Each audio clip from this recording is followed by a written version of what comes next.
Hi friends, నేను మీ జానకిని. ఈరోజు మీకు మంచి కర్రీ చేసి చూపిస్తానండి. చాలా టేస్ట్గా ఉంటుంది. కూరకు సరిపడా ఆయిల్ వేసుకుందామండి.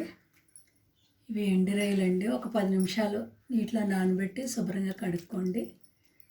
ఎండు రొయ్యలు, పనస పిక్కలు, టమోటా కర్రీ చాలా టేస్ట్గా ఉంటుందండి. ముందుగా ఎండ్రాయిలు వేసి వేసుకుందాం. ఇదివరకు రోజుల్లో ఎక్కువగా అమ్మమ్మలు నాయనమ్మలు వండుతుండేవారండి కూర. నేను ఎప్పుడు చేస్తుంటానండి. పనసపిక్కలు దొరికినప్పుడల్లా చాలా బాగుంటుందండి. ఈ రైస్లోకి చాలా బాగుంటుంది ఈ కర్రీ. పనసపిక్కలు ఇలా పొట్టు తీసుకొని రెడీ పెట్టుకుందామండి. ఇదిగోండి ఇలాగా. ఉల్లిపాయలు, పచ్చిమిర్చి వేసి వేయించుకుందాం. పిక్కలన్నీ ఇలాగా పై తొక్క తీసుకొని పెట్టుకోండి.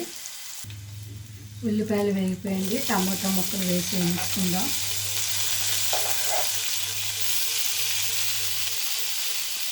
రుచికి సరిపడా ఉప్పు,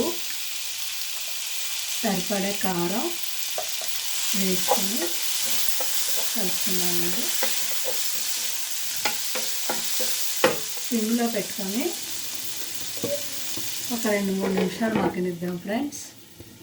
మీరు ట్రై చేయండి. ఈ కర్రీ రైస్లోకి చాలా బాగుంటుంది. పనసపిక్కలు, టమోటా, ఎండ్రొయ్యలు.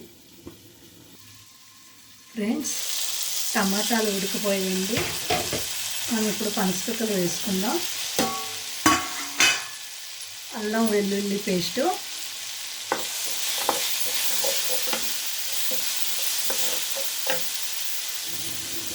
కొద్దిగా వాటర్ వేసుకుందామండి పనసపిక్కలు ఉడకటానికి.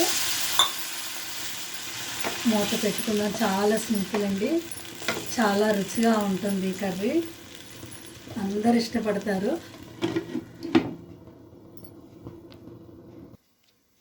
ఫ్రెండ్స్, పిక్కలు ఉడికిపోయాయండి. కొంచెం మసాలా పొడి, ఒక 2 స్పూన్లు చింతపండు రసం, లేదా మీరు నిమ్మరసమైనా వేసుకోవచ్చు. ఎంతో రుచిగా ఉండే పనస పిక్కలు, టమోటా, ఎండ్రాయిలు కూర రెడీ అవుతుందండి. ఈ వీడియో మీకు నచ్చినట్టయితే షేర్ చేయండి, లైక్ చేయండి. కొత్తగా చూసేవాళ్ళు సబ్స్క్రైబ్ చేసి నాకు సపోర్ట్ చేయండి ఫ్రెండ్స్. ఈ కర్రీ సిమ్లో పెట్టుకొని ఉడికించుకోవాలండి. ఫ్రెండ్స్, ఎంతో టేస్ట్గా ఉండే కర్రీ రెడీ అయిపోయింది. Okay friends, thank you.